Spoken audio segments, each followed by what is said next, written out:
in 2023. Just a moment ago, it was we moved on from the other millennium, you know. Mm-hmm. Now we're here. Okay, we are live on YouTube, so we can start. We can start learning.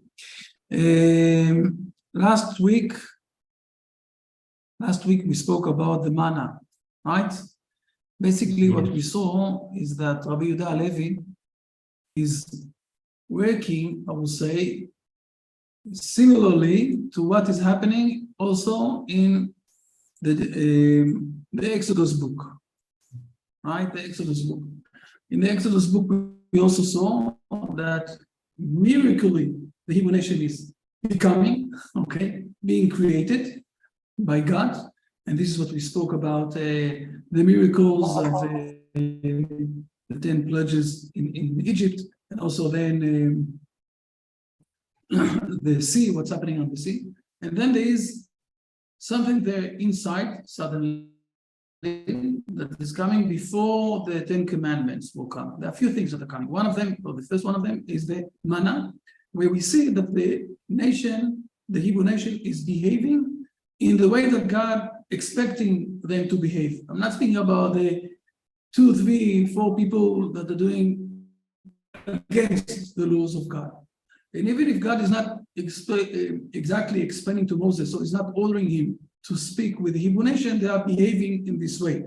So it's, we explained it that it's a native behavior of the Hebrew nation. This is what we saw last time, and we spoke about this thing. And now we need to go to the 10 commandments, okay? And I will say something in a principle before we will go to the text and we'll see it inside. We need to realize that, we need to realize that we don't have today the prophecy. Prophecy is a different era that the people were living in, and today we don't have it. If someone is saying that that he have a prophecy or something like that, we said it more than once. We need to send him to a special hospital of mental illnesses. Okay, but one of we have also, and by the way, we have in the old Greeks. The old Greeks scriptures, one of them is writing down that they saw, we'll say it like that, they saw the last people that were a bit close or related with the prophecy. And they spoke about it. And they said in the Hebrew area, what they call the Syrian area or the Palestinian area, they said the word Palestine for this area. We meet people from the Jewish nation who have some sort of visions, they call it prophecy, what it is, but we can't understand them 100% because it's something that they have and we never felt it, we never experienced it. So we don't know exactly what they're speaking about. We hope that they know what they're speaking about. More or less, this is I'm not quoting in word by word, but this is what they say. And it's true that the prophecy is a very inside thing. It's not something that is it's not, if you want to speak about science today, and especially the modern science, it's things that you can describe science only with things that you can measure. Okay, with weight, with the space, what space it's taking, everything that you can measure. Prophecy is something inside. It's God speaking with the prophets. So you can't measure it. You know, the psychologist is an era that started mainly with Freud 200 years ago, more or less, okay? With him trying to describe and to understand what is happening inside the human, inside his ideas, his passion, his will, whatever it is. And at the beginning, they didn't accept it as a scientific thing. Also today, there is a question how much it is a scientific thing, or it is true, or something like that, but you can't really explain everything. Why is that? Because it's speaking about an inside feeling. You can't really measure it, okay? If I'm saying that I'm angry, or if I'm saying that I'm happy, if I'm saying whatever it is, I can't measure happiness, my happiness, to compare it with your happiness. You know, how can you rate it? How can you measure it? If you go to everything else that is related with science, you can measure exactly, you know, what is the weight, what is the place that's taking in this world, how much it's warm or cold, what is the temperature of this specific thing. You can measure a lot of things, and then you can compare them one to each other. If I will ask all of you, what is more heavier? Okay, 1 kilo of metal or 1 kilo of feathers? What is more heavier? It's the same weight, okay, but I will say the place that's taking in the world. So 1 kilo of metal, it will be a small place, and 1 kilo of feathers will be a very large place. So here we're coming to other measurement that people are putting inside, and we know Archimedes, who was running in the streets and saying, I found it, you know, running naked in the streets, because he realized that when you comparing those two, you can understand the differences between things, again, things that you can measure from the outside. It's a big question also with it's continued on, if I will continue on with Hume and Berkeley, the English people who said that you can only measure things with your imagination. I won't go inside all of this philosophical thing.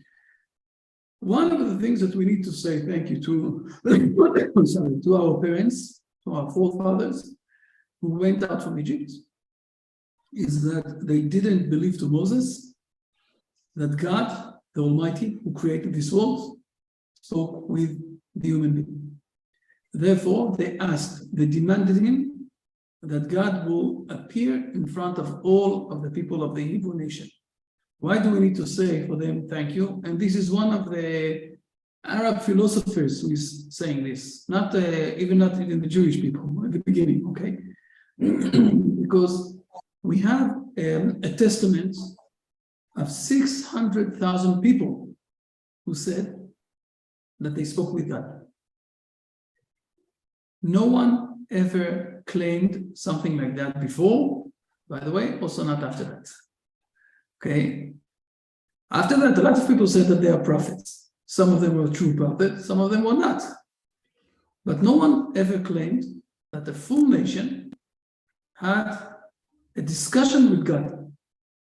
And it's all started with the stubborn of our forefathers who decided that they don't believe Moses.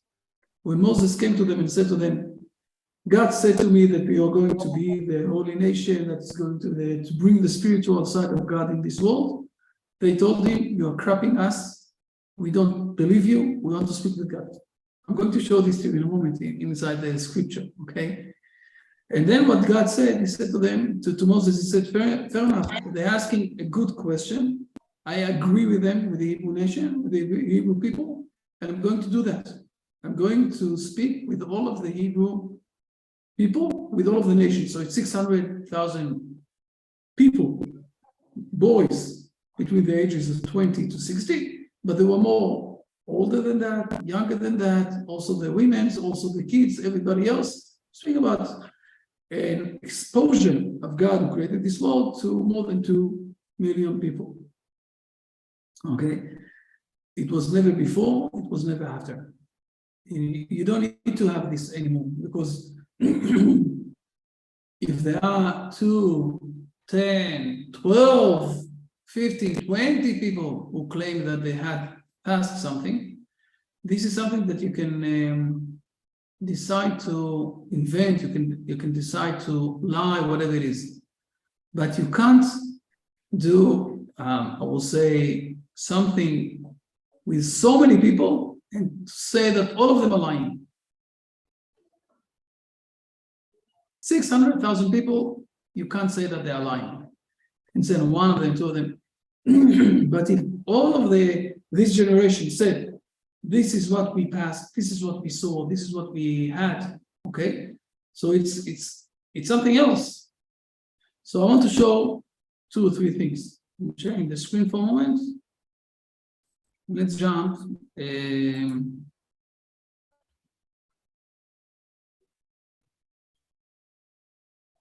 Let's jump for 2023. Yeah, starting. So I think that is very clear, and then I'll show you something in Exodus, and then we'll go inside to the Kuzari. So let's start with this, the Deuteronomy.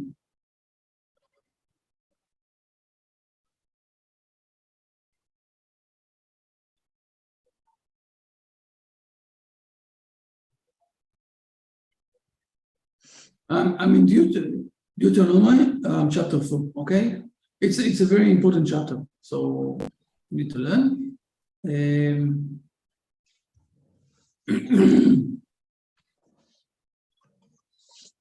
Please read verses number 9 and 10. Number 9. But beware and watch yourself very well, lest you forget the things that your eyes saw, and lest these things depart from your heart all the days of your life, and you shall make them known to your children and to your children's children. And 10. The day you stood before the Lord your God at Horeb, when the Lord said to me, assemble the people for me, and I will let them hear my words, that they may learn to fear me all the days that they live on the earth, and that they may teach their children. Okay, so there's a very important, I will call it like that, a very important timing of this is Allison, sorry. Mind? A very important point of time that God spoke with all of the Hebrew people. And then we have all let's read verse number 12. Verse number 12, the Lord spoke to you out of the midst of fire. You heard the sounds of the words, but saw no image, just a voice. So we understand that we spoke with God, but it says also at the end of this chapter, just a moment.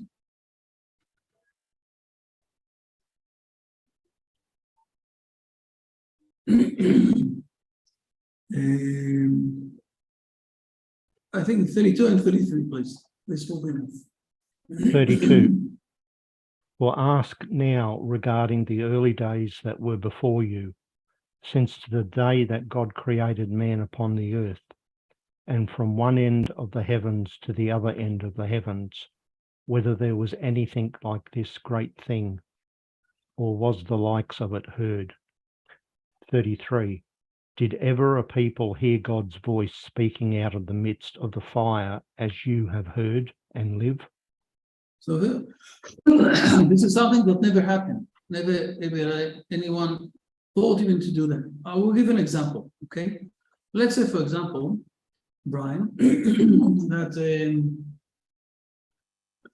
let me try to bring an example. We all know the Hamish cult. You know the Hamish cult? I'm sure that you know the Hamish cult, right? The Hamish? Yeah. You know the Hamish. The Hamish cult is a cult that they against, I will say, the growth of the world, okay? They're against everything that is new. They're still in carriages with horses. They don't want to drive any cars. They're they're working in the farms, right? Something that they're very far. Now, let's say, for example, that a 3 years old Hamish boy, 3 years old Hamish boy in his town, in his place, okay, they are in small bars like that. One day he's coming to his mother with a big Nikon camera, okay, and speaking with his mother and saying to his mother a few words in Chinese. she will look at him, she will say to him, "For where do you know those things? For where is this camera?" And he will tell her, his mother, someone came from I don't know where with eyes like that, and he spoke with me in Chinese and he gave me the camera. His mother won't have any, I'll say, doubts that this would happen. Okay? It's not like, for example, if you will come with a bloody nose, okay, and a bit of a, turn clothing, and he will say, some Chinese came and gave me, a bit of kicked me out, okay? Because on the second story, when he came with the bloody nose, she can think that maybe he was fighting with his friend. But for the first story that he came with the Nikon camera, he have no idea of thinking to speak Chinese or to have this camera unless he really met someone from this country, right? Nobody ever thought that God can speak with someone or with a nation. This is what it says in 32. Ask for the first days. Nobody ever said or claimed or spoke about a situation like that. Nobody thought about this until the Hebrew nation came. And they said that God spoke with us. More than that, if you will go to the Chinese area, okay, and you will speak with the Indian area, and you will speak with people who are doing all sorts of spiritual things. One of the main things that they want to do when they are so spiritual is to leave this world and to become fully spiritual as a spirit. Because if you're getting connected with God, one of the things that you want to do is to leave this world, to go to the next stage where you are getting connected with God. And you, as it's written down in 33, you spoke with God, and even though you decided to stay alive. There are two things here that are a bit different than the normal thought, I'll call it like that. First of all, that suddenly a nation came and said, yes, God spoke with us. And the second thing is that this nation said that this God prefer that we will stay alive in this world and not that we will get connected with the spiritual side and to go back to heaven, because there's something that we need to organize here in this world. Those are the two differences that the Hebrew nation is speaking about in a principle, I'll call it like that. And this is in a different mode from any other nations before the Hebrew nation, okay? And any other nations in the 33 from others. Those are two main differences. Now for a moment, let's see it. I will show you everything in Exodus. It's also important to see it there. Exodus 19 is the preparation for accepting the Torah, okay, the Ten Commandments. And it says in verse number, not 3, verse number 6. Please read verse number 6. Verse number 6. And you shall be to me a kingdom of princes and a holy nation. These are the words that you shall speak to the children of Israel. Okay, so God is saying to Moses, look, you have a mission. And your mission is to be the kingdom of the holy nation for all of the nations. And when Moses is coming to them in verse number 7, please read verse number 7. Verse 7, Moses came and summoned the elders of Israel and placed before them all these words that the Lord had commanded him. Okay, so what do you think that will happen now? They will say to him, okay, fine. Let's read for moment number 8.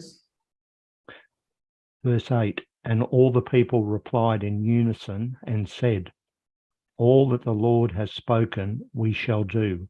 And Moses took the words of the people back to the Lord. So it seems, okay, when you read it without, we'll call it the oral Bible, that they accepted everything, right?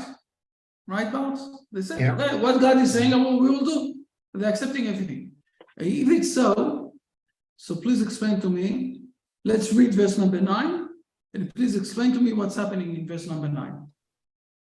Verse 9, and the Lord said to Moses, behold, I am coming to you in the thickness of the cloud, in order that the people hear when I speak to you, and that they will also believe in you forever. And Moses relayed the words of the people to the Lord. If they said already that they accept, so why do we need that God will speak with the whole nation, and will show them that he's speaking with Moses? And they're doing preparation. Please read for a moment verse number 10, 10 and 11, please. Verse 10, and the Lord said to Moses, go to the people and prepare them today and tomorrow, and they shall wash their garments. 11, and they shall be prepared for the third day, for on the third day the Lord will descend before the eyes of the people upon Mount Sinai. Why do we need this? They said already that they're accepting everything that God said to them, right? So here we need to, you want to say something? It's about Moses, believing in Moses. Yes, it's right. It's believing in Moses. This is exactly what's happening here. For a moment, let's go back to Genesis. If we're looking in Genesis, our three fathers, okay, the patriarchs, Abraham, Isaac, and Jacob, never got any promise. No, I would say like that. The promise that God gave them all the time is that they will have kids, and those kids will inherit the Hebrew land. God never spoke with them about getting any Torah. Therefore, what is hinting inside here is a very interesting story. Let's read for a moment Rashi, okay? I'm going to show you Rashi in two places.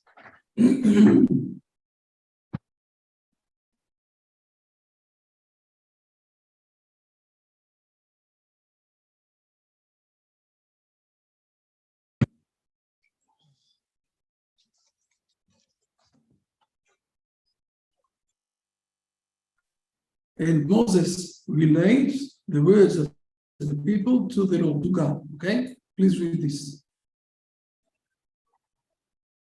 And Moses relayed the words of the people to the Lord, namely a response to this statement. I have heard from them, the Israelites, that they want to hear directly from you. They maintain that there is no comparison between one who hears a message from the mouth of the messenger and one who hears it from the mouth of the king himself. They say, we want to see our king. It's not the same, okay, everything Moses that you're saying we will do. They're saying to him, listen, Moses, we don't know from where you invented this, that we're supposed to do this Torah. We never heard about this from our forefathers. Therefore, we want to hear from God. We want to hear from God that this is something that you want us to do. We don't believe you 100%. We will stay with a doubt about you. Now we need to say a very big thank you to our forefathers there in Mount Sinai that were very stubborn to ask this question. Because if not, what would happen? Moses would speak with God by himself, okay? Just like later on, Jesus did by himself, just like later on, Muhammad did it by himself. And till today, we don't know exactly if God spoke with him. It was the wisdom, it was something, with the Spirit of God that spoke with him. We don't know exactly what happened there. Here, we are much more in a certainty that God spoke with the Hebrew nation. We see this, by the way, again, chapter 20. Let's go for a moment to chapter 20. It will be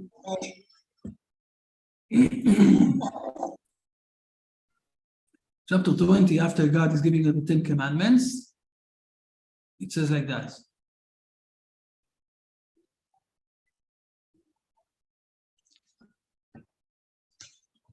First of all, the first thing that's happening is that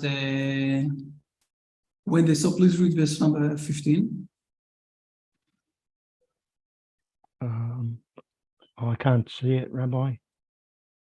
Now Yes, you can see verse it. 15, yep. And all the people saw the voices and the torches, the sound of the shofar and the smoking mountain. And the people saw and trembled, so they stood from afar. We were a bit afraid, okay? And now, look, again, the same thing, like we saw a moment ago in the Deuteronomy. Please read verse number 16. 16. They said to Moses, you speak with us, and we will hear, but let God not speak with us, lest we die. Again, we want to stay alive. Now, we don't want to come to the spiritual level where we're going to die. And Moses is telling them, don't be afraid. Everything here is for you will become with more fear in front of God. And then it says like that. Please read verse number 19. 19. The Lord said to Moses, so shall you say to the children of Israel, you have seen that from the heavens I have spoken with you. Now read Rashi for a moment. No, here. This is very simple Rashi. There is a difference. There is a difference between what a person sees and what others tell him, concerning what others tell him. Sometimes his heart is divided whether to believe it or not. When someone else is telling me, this is no, I saw it. Okay? We have God spoke with Jesus. Okay? Who said it? The 12 messengers. It's true, it's not true. We have some, divided heart if to believe in this or not. Here we don't have any division in our heart because God spoke with all of the nation. Okay? Everybody tomorrow, the day after that said, wow, what an amazing situation. God spoke with me. Also with you. Okay? Also with our kids. Another 40 years later on, okay, the next generation, they all told him. So when someone went with his friend to his parents' house, he heard that God spoke with them. He came back to his home, he asked his father, his mother, and they told him, yes, he also spoke with us. So, it's something here that is for the full nation that they all felt it. They all had this experience.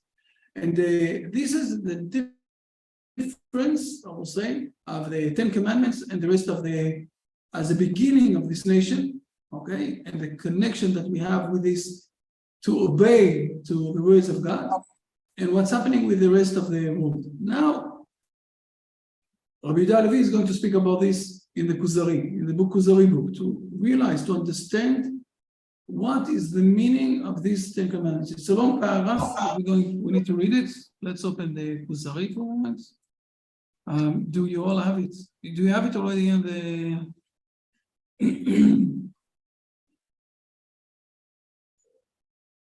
just a moment.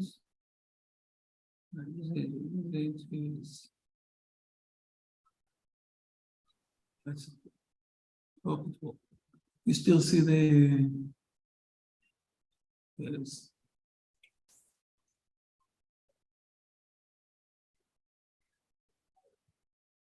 We are on what number?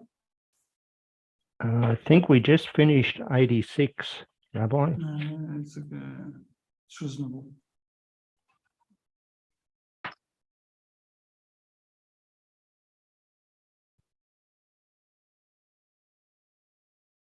Yes, we saw those two small paragraphs last time for 85, 86. Now you see 87 is a. Let's start. Please. Let's read 87. It's big enough. You want me to do it bigger? No, that's okay. That's okay, Rabbi. Okay, please. 87, the Rabbi. The sabbatical law is derived from this circumstance.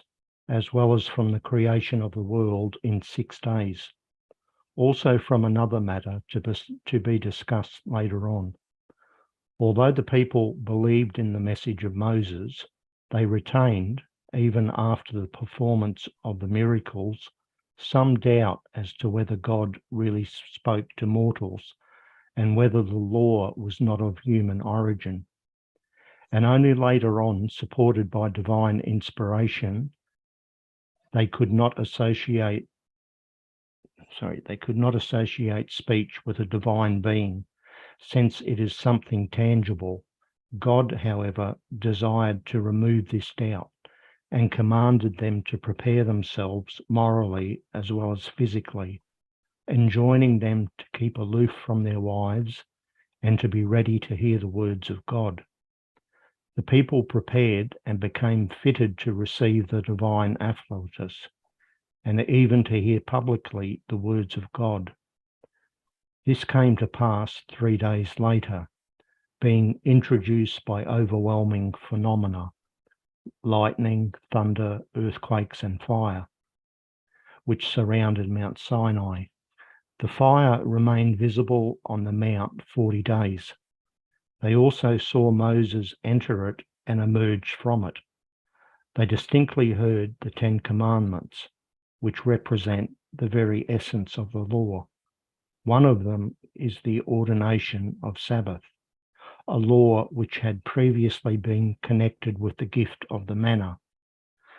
The people did not receive these 10 Commandments from single individuals, nor from a prophet, but from God.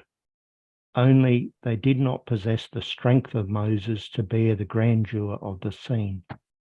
Henceforth, the people believed that Moses held direct communication with God, that his words were not creations of his own mind, that prophecy did not, as philosophers assume, burst forth in a pure soul, become united with the active intellect, also termed Holy Spirit or Gabriel, and be then inspired. They did not believe Moses had seen a vision in sleep, or that someone had spoken with him between sleeping and waking, so that he only heard the words in fancy, but not with his ears, that he saw a phantom and afterwards pretended that God had spoken with him. Before such an impressive scene, all ideas of jugglery vanished. The divine elocution was followed by the divine writing, for he wrote these 10 words on 2 tablets of precious stone and handed them to Moses. The people saw the divine writing as they had heard the divine words. Moses made an ark by God's command and built the tent over it. It remained among the Israelites as long as prophecy lasted, therefore about 900 years, until the people became disobedient. Then the ark was hidden, and Nebuchadnezzar conquered and drove the Israelites into exile. Okay, so we have the second part, or the last part, last sentences are speaking about the ark and how much the presence of those 10 commandments on the stone were with us. We don't need this at this moment. More important thing is to begin, first of all, we're connecting to the Shabbat, okay? The Shabbat is related also to the manna. The manna was for 6 days, and the 7th day it didn't continue. But you can see here how he's writing down. People didn't believe to Moses that God is speaking with person, that God, the infinite divine, will speak with a human being here in this world. And if you think about this in a moment, you know, in a normal sense, I would call it like that, there isn't really a difference between men and the ants, the small ant, okay? We know today how much the universe is big. And if you're trying to compare, okay, the smartness that is inside human being, or the smartness that is inside the ants, okay, you don't see a very big difference. And also the sizes are very, the difference of the sizes are very minor if you look at this in compared to the universe, okay? You look at the universe, see that, if you look outside, from the space to the world, you don't see a difference.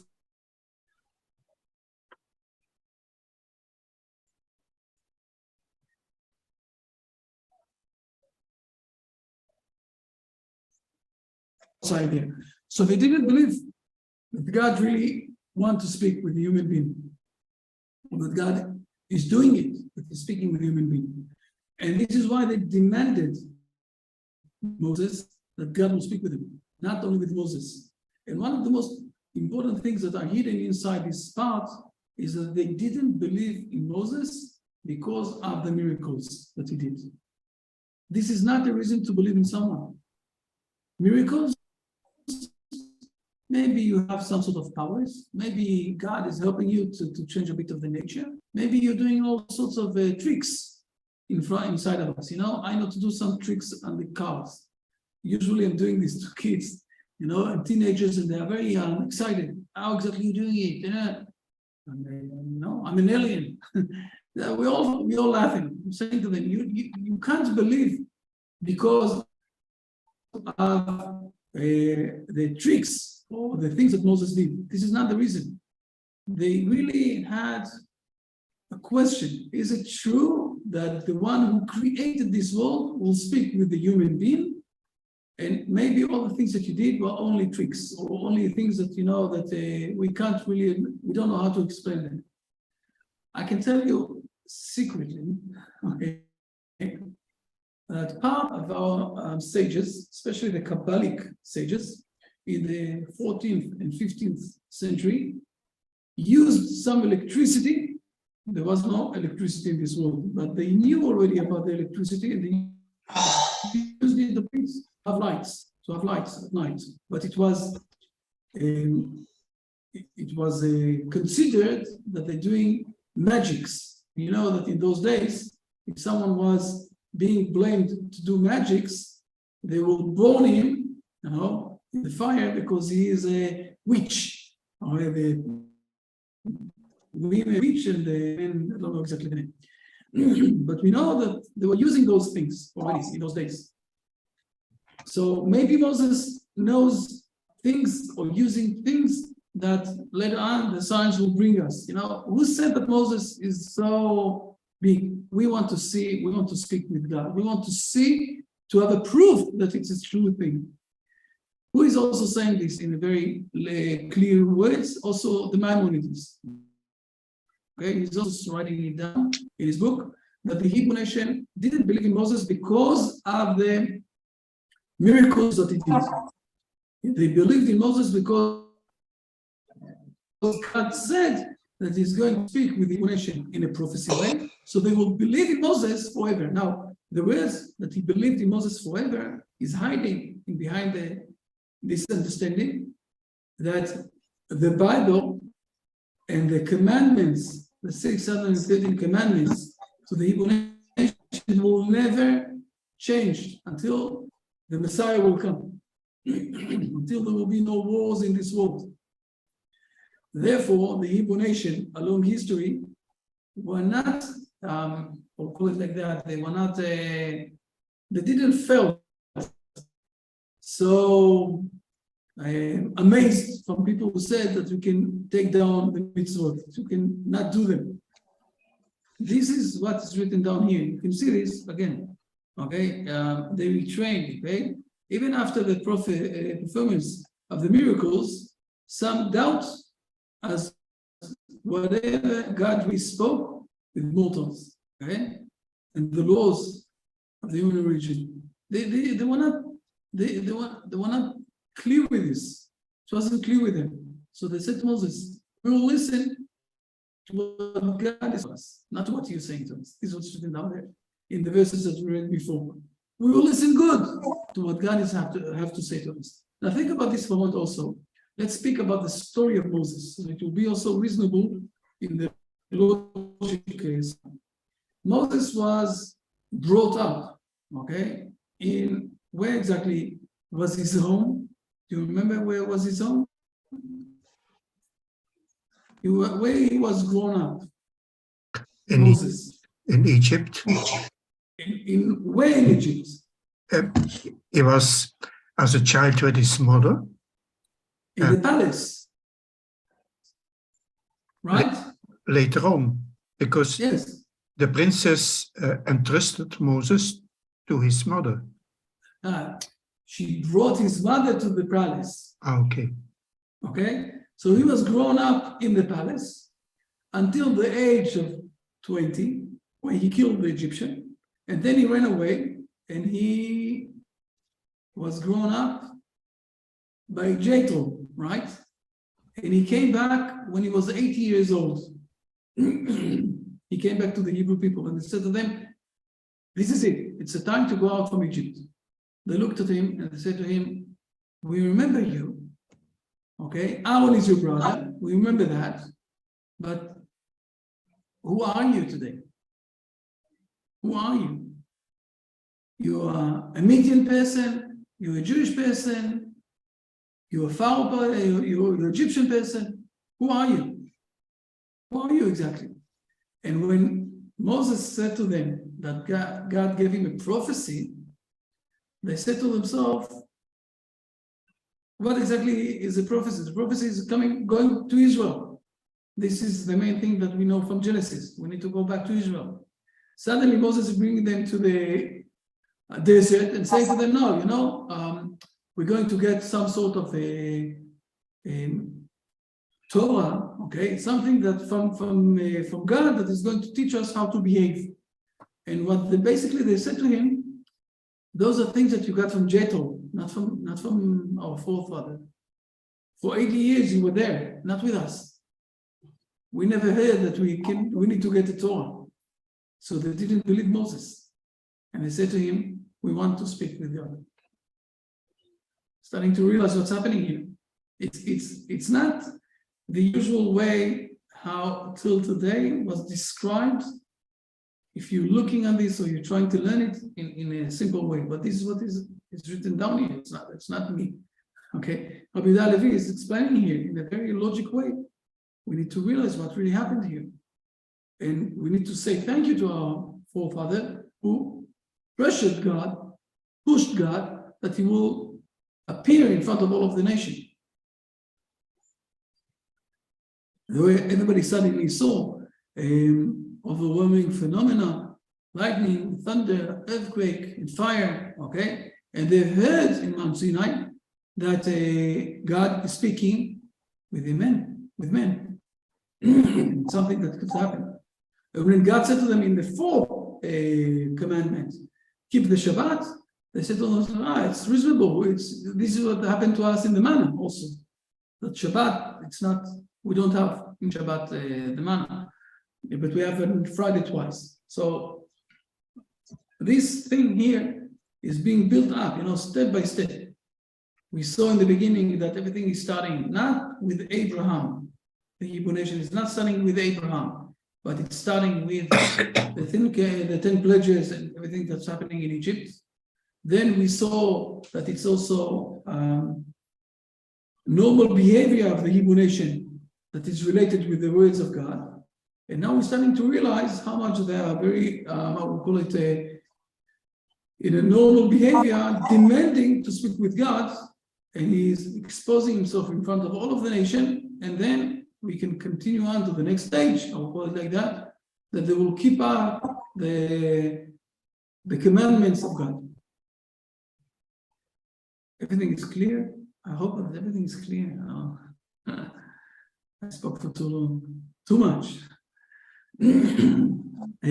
Foundations, the foundations of what do you call it? The foundations of the faith. Faith. How exactly it's working. Now try to compare this with the Muslims. Okay, now let's be kind with the Muslims. Someone came there one day, his name is Muhammad, and he said, God spoke with me. Wow. And people are starting to realize, to accept it, they want to share it, to say yes, to say no, whatever it is. It's not the same. It's not on the same league. Okay. Same thing with the Jesus. By the way, it's very important also to realize that the Old Testament, the New Testament was written down. How long after Jesus died? Who knows? 70 to 100 years, I think. What do you say? It's a long period. It's a long period after. Okay. How do you agree with this number? It's a long period. Yeah. No, 70 or 100 years is a long period. Do you agree with this number? Well, I've heard that at that time there were no antibiotics, so the lifespan of a human was about 30 years. So when the New Testament was started to be written, it was the third generation after the events, I guess. Fair enough, but we're speaking about almost 250 years since Jesus died and the New Testament. But that's more than. So he's being and they're saying that everything that they're writing is right and true and everything else, whatever it is. And then they also said, don't learn the Old Testament, okay, the Bible, the real Bible. Why is that? Is that because when you're trying to compare what's happening, you're starting to realize how much it's a weak, I would say, belief in what happened there in the New Testament. So you can't. Why do you think today so many people are coming to us and asking us to teach them? I'll give you an interesting story, a true story, okay? 10 years ago, a few bishops from Germany. In Germany, it's in some of Germany is also in the east side of Europe. So speaking about the most hardcore of the Christian world. We're not speaking about all the newest side of the Christian world. Okay, they came to Bar-Ilan University, one of the universities in Israel, and they asked them to teach the Old Testament. So Bar-Ilan University started to organize themselves to send a group of professors to teach the Old Testament. And then the bishop said to them, no, we're not speaking about professors. We want rabbis. We want rabbis to teach us the Old Testament. Because the professors, they already think and speak more or less in the way that we are teaching. We want the source. Okay. And since then, it was something like, until the coronavirus, it was something like 3 or 4 big meetings with rabbis and bishops that explained them the Old Testament. Now, I met someone that was a big bishop in Africa. He was also in charge in a few places in Nigeria and South Africa and other places. And he said those words. He said, God spoke with the Hebrew people. Now, for 2,000 years, everybody told us that the Hebrew people don't know what they spoke with him, and they said to the Hebrew people, sit down, we know exactly what's happening. And they took the Old Testament and threw it aside. And they said, the New Testament, you're not allowed to learn the Old Testament. And he said that it's such an arrogant way to think that we understand the Old Testament, even though it's connected between God and the Hebrew nation, and that we didn't even learn it. It's just an arrogant thought like that. Now we're starting to realize the differences of the foundation of the faith.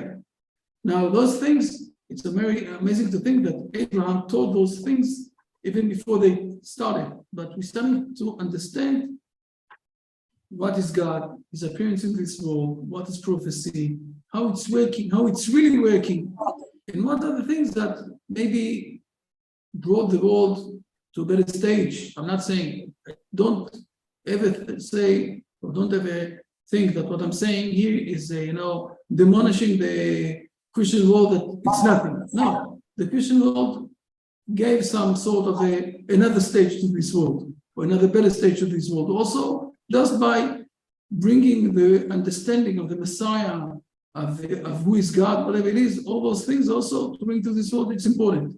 But it's not the real faith, I'll call it like that. And this is those are things that we need to realize. We need to confront, right? This is the word to confront, and not to say to ourselves, okay, but we know what it is. This is why. It's going back. Question, something, anything. Said that it's not working. It's supposed to be full on my screen. Now it's starting to speak. Here it is. Full green screen. Okay, now I can do videos. Yes. Is there any more questions? Yes, right. Rabbi, the creation of the Hebrew nation, it didn't evolve. You've explained that it was a creation. It's not the result of evolution. It seems, I was just thinking, like most religions evolve, usually from one or two or small groups of people. But Mount Sinai, the revelation at Mount Sinai, that seems like it's not an evolution. It's an experience that it was there and it happened. There is no slow evolution. The creation of the Hebrew nation was not an evolution, and the revelation at Mount Sinai also isn't. It's a specific event that happened at a particular time in a particular place, and it's not the result of, centuries of debate and discussion and theology. It's a real event that happened. Exactly. First of all, you're right. Let's say, but the creation, no, but let's do a separation, okay? There are two different words. The creation of the Hebrew nation is going out from Egypt with the 10 pledges, with going out from Egypt, with the sea that is being splitted. And then suddenly there's a nation who is going out from Egypt. It's more or less similar to a newborn baby that is going out from his mother's womb, okay? There's also a split, as an opening, okay? I would call it of the legs of the mother, okay? It's like the sea that is being splitted to two places, and then the baby is going out. This is how it's working, and the same thing, the Hebrew nation went out from Egypt, a full way going out from Egypt. This is the miracle way of creating this nation. There is also a very, I will call it fundamental event that gave inside the Hebrew nation the understanding, I will call it like that, the realization that there is prophecy and it's a true thing. Not like what we saw or spoke at the beginning of this meeting about the philosophers of Greeks, the Greek philosophers, who said that there is some sort of prophecy that those Hebrew people are speaking about, but we can't measure it, we can't understand it because we never experienced it. The Hebrew nation as a full nation experienced the prophecy. Therefore, from there on, when there were groups of prophecies, we knew that it's the real thing. Can you measure that? Can you take this and you say, this is in this weight, this part, whatever it is, we can circle, we can decide this is different from this or whatever it is. We can't measure it, okay? It's not a physical thing. It's an insight, inspark that is related with God. So this event is a very important event, okay? That is giving us the, I will say, the different level. When we're speaking about the Old Testament, it's one of the tricky words, okay? When we're speaking about the Old Testament and the New Testament and the same words, we're saying that they are the same level, but they are not on the same level. The Old Testament, what we call the Bible, the Hebrew Bible, is the words of God in prophecy. The New Testament is wisdom people who wrote things. You can't start to speak about them. It's not comparable. It's like speaking about, two different eras of things. Now, the most hardest thing that we have today, since we lost the prophecy, or God is not speaking with us in the last 2,400 years, okay?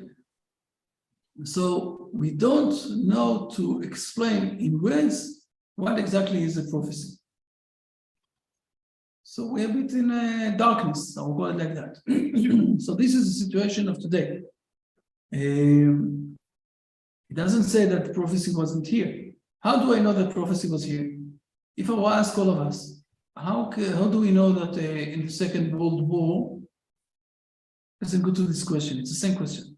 How do we know that in the Second World War there were crematorium and people were killed in the Jewish people were killed in the gas chambers, and also that there was also the atomic bomb on Japan?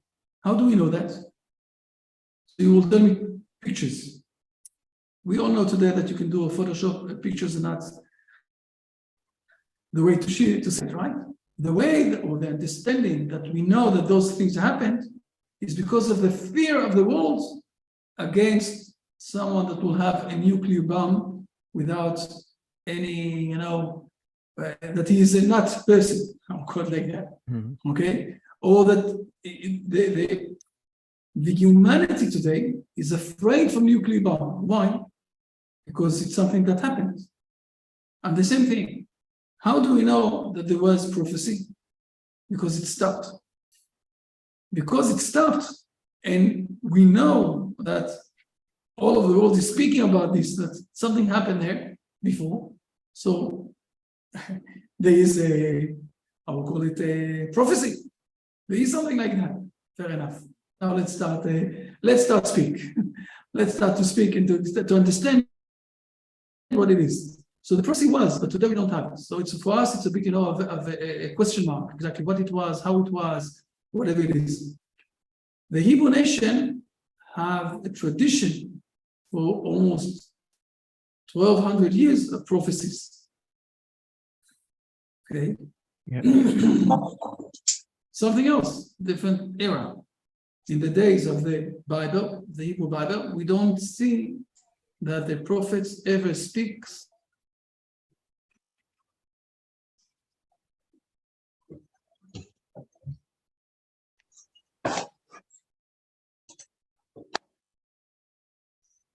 against people, secular people on those. You can't be secular when God is appearing in Israel. So you can do idolatry, but you can't be secular.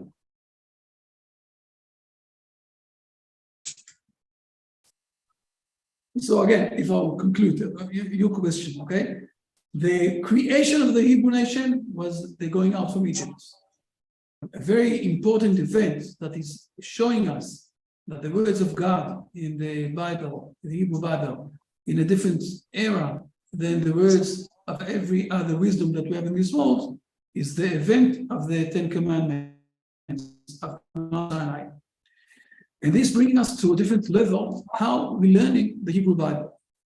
And this is an important part that we need to realize. Maybe I will also cut this from the, I will share this as a special point. I wanted to say this also tonight, and I will say this also tonight, so I'm sorry about it, okay?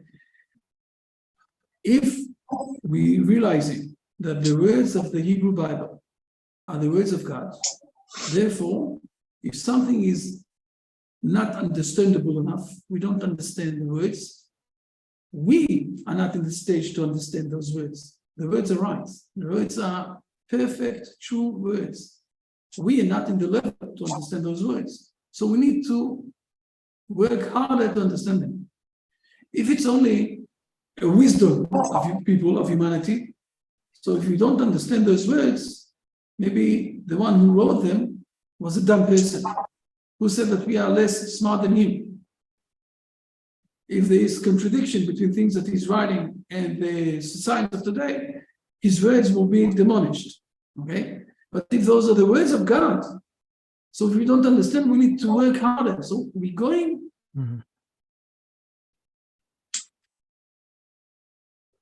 We approach those words with much more. Your Bible is also part of this thing. Now, in the Christian world, it's one of the biggest things against. Now we're starting to realize why there's such a big against event or push against the oral Bible. Because the oral Bible is basically some sort of a tradition that we have along the rabbis to express or to maintain the prophecy side of those words. Today we're in a different era. So we're looking at this text and those words in a high, with a lot of humility. And it's giving us also another thing, that every year that we are learning this text, we're learning new things inside. We're managing to grow up. And then you can find yourself in the Hebrew tradition, it's, every week it's like that, that a grandfather, 70 years old, is learning with his son, 40, 50 years old, is learning with his grandson, 12 years old or 5 years old. Each one of them is understanding in a different level, but they can learn together the scripture, the words of God. Suddenly, everything here is different, It's not just to save yourself, it's a smart thing that people wrote down. Now, you can't say 400 years after that.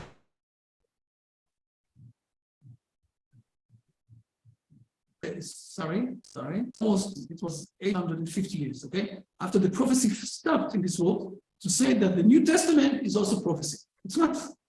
It's a wisdom of people. Fair enough. Not more than that. That they're quoting a lot from the Hebrew Bible. I hope it was clear. Yes, Bob, I see that you have a question.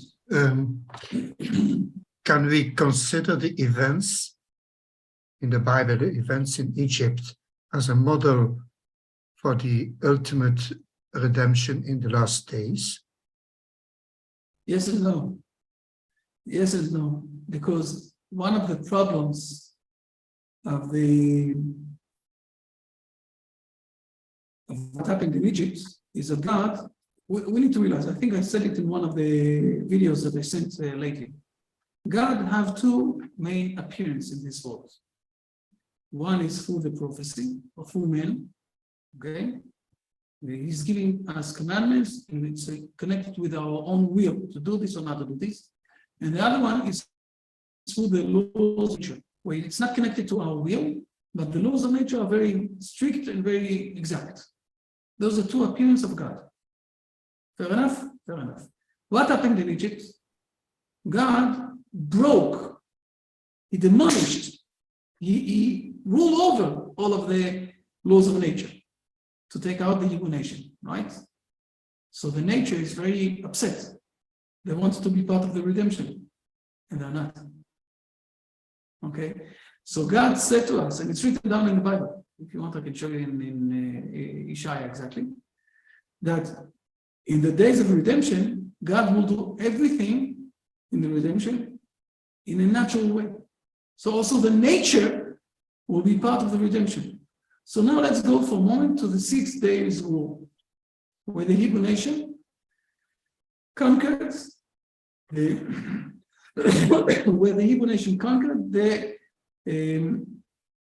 places of the Bible in 6 days.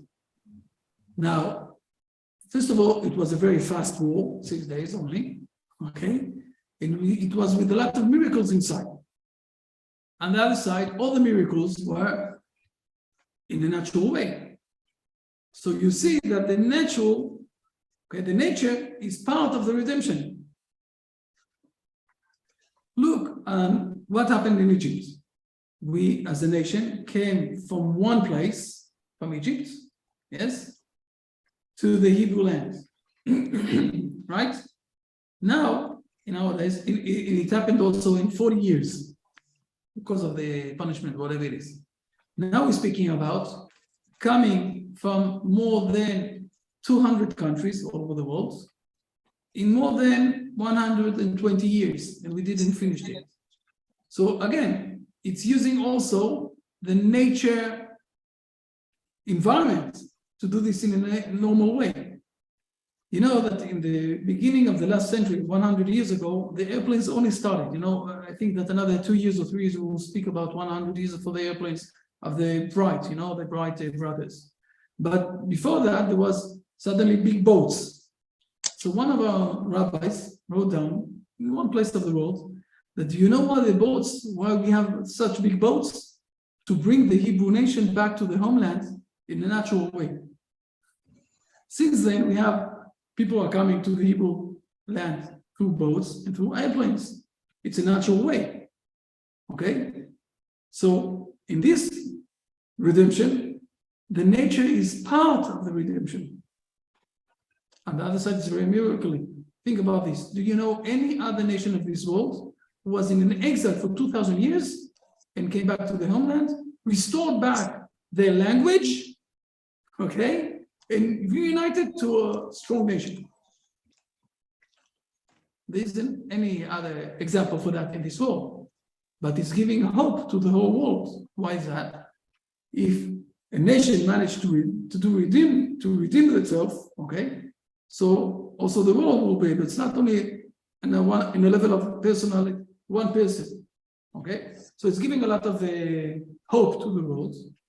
By the way, on the day that the United Nations decided to give independence to the Hebrew nation, on the same day they gave it also to India and to Zimbabwe, to a lot of nations. It's true. Okay.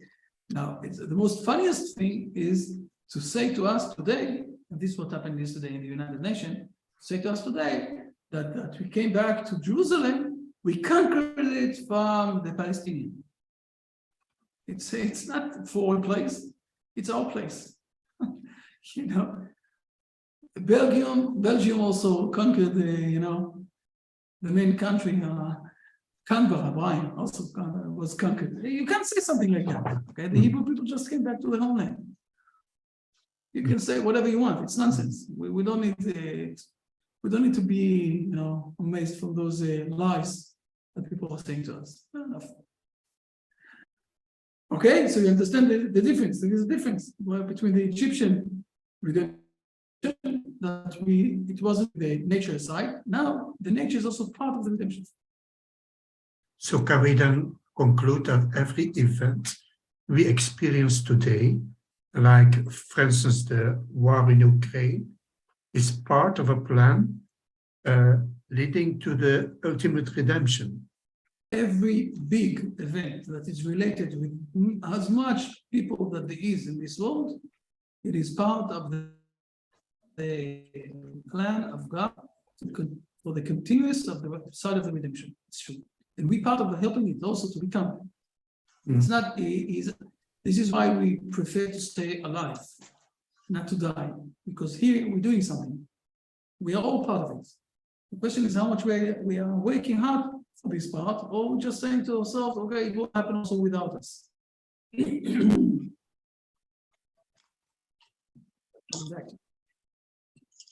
Okay, for Brian, it's already after midnight. Even though I see that he's very awake. I hope it was you tell me a sentence with what you're going out from this lesson, please. Well, Rabbi, I think one thing that I'll take away from this particular lesson, I shouldn't say this particular lesson, all the lessons, is that we make a bad mistake in the West. Maybe it comes from philosophy, or maybe it comes from science, in that we break things up into different areas. But I was thinking, listening to you speak and your teachings, and reading the Parsha, studying the Kuzari, they're not all separate. They're not separate compartments, like something we do on Sunday, something we do on Saturday.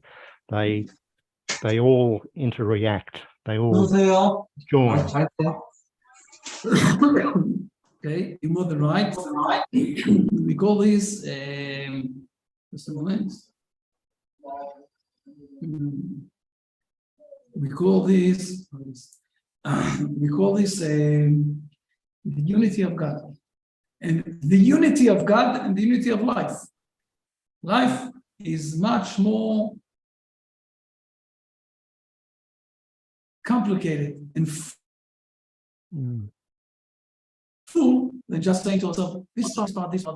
More than right. Fair enough. Okay, Bob, give me also some sentence. With your permission, Brian, I'm going to use it, on the internet. Okay, please, Bob. Well, what speaks to me is what I learned in your last words, that there is hope. There is, because we are in a processes where Adonai, where Hashem is guiding us to ultimate redemption, and we are privileged to participate in by our way of life and to experience His goodness therein. So there is no way to despair, in no sense. Excellent, fine. Israel, you want to say also something, some sentence about the things that we've learned, or you're not in the exact mood? No, Rabbi. Okay, fine. Okay, so see you hopefully next week. Brian, have a great week also. Thank you, Rabbi. I'll also the same. Thank you so much, Rabbi. Not a problem. A lot of good blessings for everybody. Okay. Thank you. Bye. Bye.